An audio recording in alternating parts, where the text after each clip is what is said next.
Hello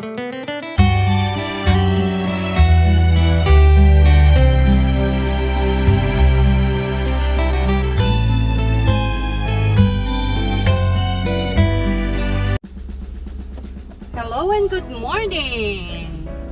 Good morning, good morning, good morning. Nariwat pala ang kakabsat dito ay Toronto. Napan tayo manin ang trabaho. It's gloomy today in Toronto. Forecast of rain, 18 degrees. Pero right now it's not raining yet. Or it's not raining anymore, I could say. Kasi basa yung ating kalsada. I think it was raining earlier. Or even last night. It's 7 o'clock. It's a Wednesday morning in Toronto. So every Wednesday is garbage day namin. So you can see there are garbage cans there. I don't know if you saw that. At tayo ay magkwentuhan.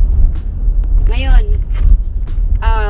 I don't know about you, pero sigurado ako na lahat tayo ay may mga kanya-kanyang kwento kung paano tayo nakapag-abroad. Now, ang tagal ko nang gustong ilagay ito sa aking YouTube channel. Sa akin, yung kwentong OFW ko nung before akong nag-abroad ay syempre yung mga nakakakilala sa akin, alam nila kung gaano kahirap ang buhay namin nung before ako na mag-abroad. At sa isang kagaya ko na mahirap, walang pinangarap na iba kundi yung makaahon sa kahirapan at makaranas naman ng kaginhawaan sa buhay.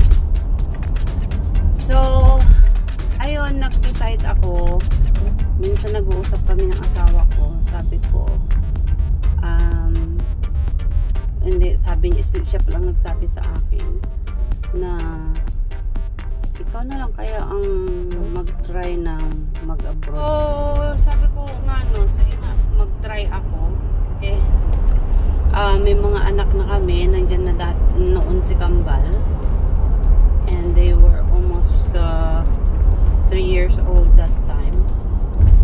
Kaya minsan, naglalaba ako. At sa probinsya, kinaugalian, particularly sa akin mismo, myself, hilig ko yung nakikinig ako ng drama pagka ako ay naglalaba, naglilinis, whatever I'm doing. So, nakikinig ako ng drama radyo. Yung mga gustong pumunta sa Hongkong. Meron kaming may-ari ng agency na pupunta dito sa Sabado. Kung gusto ninyong mag-apply, pumunta na kayo dito. Just bring your biodata pa yata noon. Just bring your biodata at kayo ay i-interviewin. Ayun. So, sinabi ko sa asawa ko pagdating niya. And then sabi niya, okay, maganda yan. I-try mo, sabi niya. Kaya ako naman, dahil nga gusto ko nang talagang magbago na yung mabago na talaga yung way of namin, life namin, kasi nga lumaki na akong mahirap, nakasawa na ako. Parang ganun pa, nakikinikinita ko na ganun pa rin ang mangyayari. So, nag-usap kami ng asawa ko at nagpunta nga ako doon sa vegan kinasabaduhan.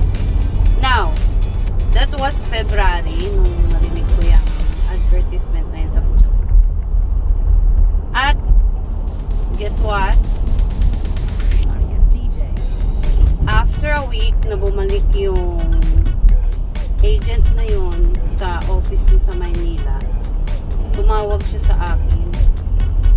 I mean, hindi tumawag, nag-telegram pa yata. Telegram ba?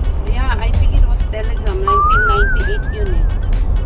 Na mag-report daw ako sa Manila. I have to secure my passport kasi may nagkagustong amo na sa akin. Wow. So, ako, mixed emotion na ako. Sabi ko, excited ako at the same time. But, I mean, excited ako, but at the same time, nalulungkot ako kasi ang liliit pa ng mga anak ko. Mga 3 years old sila. Pero may mga ibang kwento akong narinig na mga anak nilang iniwan, 7 months pa lang, mga ganun. So, I don't feel that bad anymore. Ngayon na iniwan ko sila ng 2.5. And besides, hindi naman yun para sa akin yung ginawa ko. So, so to cut the story short, February ako nag-interview sa agency dito sa vegan. Doon sa vegan pala. And then, by May, paalis na ako. Papunta na ako sa Hongkong sa February, March, April, May. 3 buwan lang yung processing. So, balik-balik ako sa Maynila. And of course, wala namang kaming kapera-pera. Lahat ng ginastos ko, utang. Let's just admit it. Talagang, ganun talaga ang buhay pag-a-abroad. Kasi kung gusto mong pumunta, kapalan mo mukha mo, mangutang ka. Kung hindi naman, utang pa rin, pero yung may mga porsyento, kaya wala kang utang na loob, kumbaga, sa mga uutangan mo. And then, eto na, nung 2 days before na ng flight, syempre magpupunta na kami sa Manila ng asawa ko. Sabi niya sa akin, huwag ka na kayang tumuloy. Sabi niya sa akin. Sabi ko, oh my gosh, ngayon pang naisanlado natin yung lahat-lahat natin. Kung sa Ilocano pa, itatapay ta na isaldam ti kapatugang nga langit sa kanto babawi. So, in short, natuloy ako, pumunta ako sa Hong Kong, and sadly enough, my experience in Hong Kong wasn't that great. Hindi maganda. And a lot of cases ay may mga ganong sitwasyon na nangyari sa kanila sa Hong Kong. And sad to say nga na yung iba hindi nakakayanan, gumigive up na. Anyway, dumating ako sa Hong Kong dahil nga luto ng Chinese food. Wala akong alam.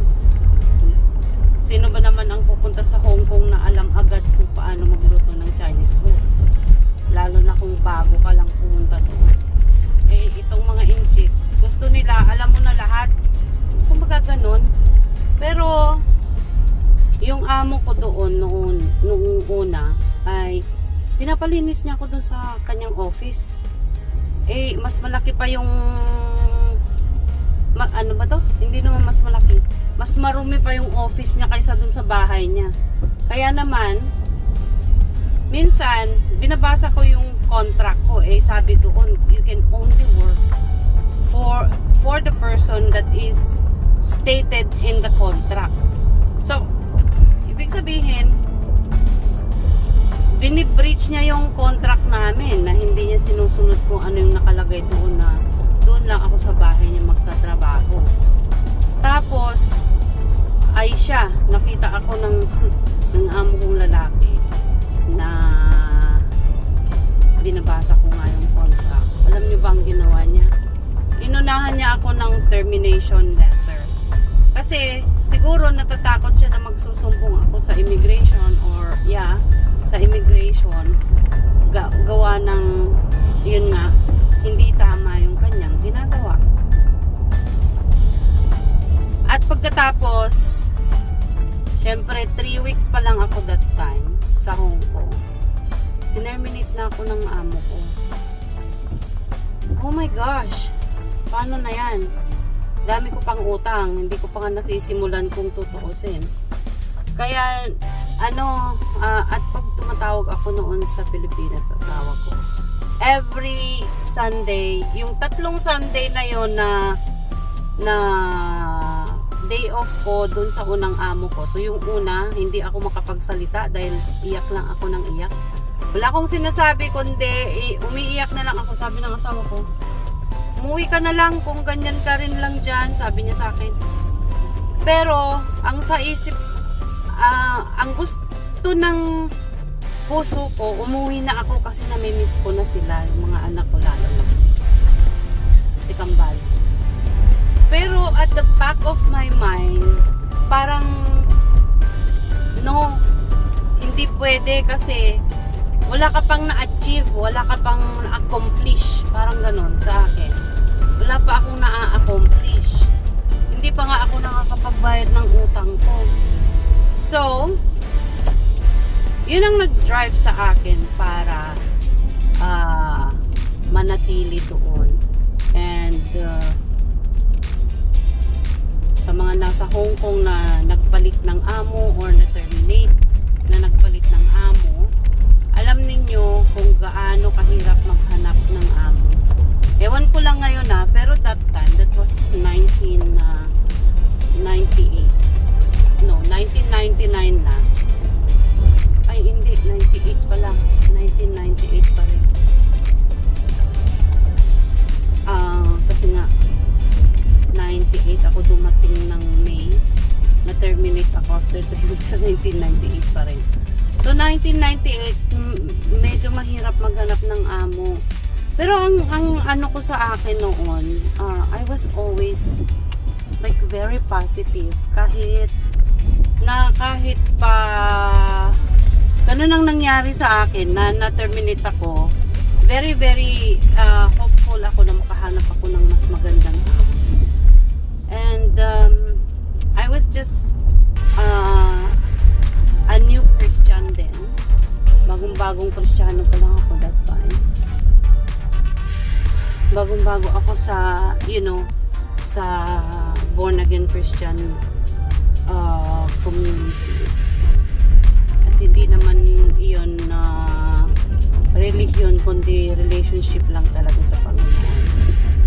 So, I was hopeful. And every time na pupunta ako dun sa agency na maghahanap ng amo, sabi nung agent sa akin, kasi halos lahat yung mga kasama ko na nandoon na naghahanap ng panibagong amo, ay ang lulungkot nila. Ako, pag dumating ako, alam niyo naman, I have a very jolly personality, sabihin na natin, or vibrant personality.